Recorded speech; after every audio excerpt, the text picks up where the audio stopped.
Hi friends जय जगन्नाथ समस्त को welcome to my mini blog.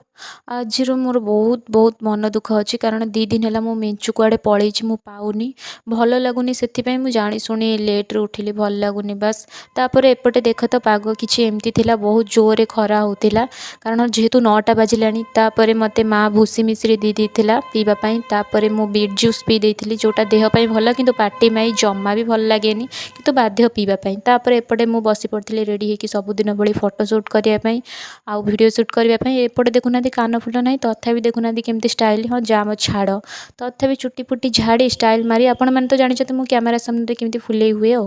तापर एपटे लंच टाइम हो जाता लंच रे थिला कंकड़ा तरकारी भात जोटा आज बहुत ही टेस्टी थिला मोर फेवरेट एक्चुअली कंकड़ा तरकारी मते बहुत ही भल लगे। अच्छा आपण मैंने कहतु तो आपण मानू केमती लगे। तापर मुझे बसी पुणी आउ थे रेडी होकर आसती तेलुगु सुंदरी भाया बापा लो निजको निज भावुची जोटा कि मु नुह।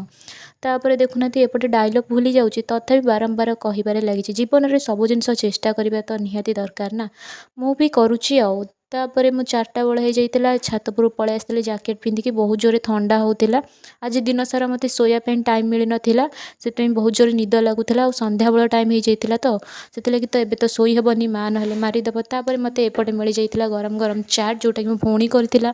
तापर मो संध्या बेले टिके गीत प्रैक्टिस करदेली जमी निजको निज सिंगर भावुची जोटा कि मो बिल्कुल भी नुहे। तापर मत आज एते मन दुख थिला भल लगुन से मन मन जो गीतटा मत भल लगुला बस से गीत मु बोलूली ठीक से मने ना भी मु कौ गीत बोलूची एक्चुअली आउ एमती एका एका बसवा द्वारा से गीत गुड़ाक बोली देती। तापर आज दिनटी मोर किसी एमती थिला आपण मानक मो ब्लॉग जदि भल लगे ताहले लाइक कमेंट शेयर करने आउ जदि न भल लगे ताहले करेनि आउ मो मेंचू ना बोली मत एकुटिया ही हो ना पूरा मेंचू कुआड़े हजि जाइए माने 2 दिन है पाऊनी से लगी मेंचू ना बोली बस मनक मन जो गीत पाऊँ से गीत बोलूँ मत गीत बोलूनी मत जमी लगुच प्रार्थना करुच्ची तलू अनेकरी कितु निजे ही मन ना ठीक से मु कौ गीत बोलूची। आज एतिकी रही मो ब्लॉग जदि आपण मानक भल लगे प्लीज लाइक कमेंट शेयर करने आउ जदि न भल लगे ताहले करेनि आउ रही टाटा समस्त को।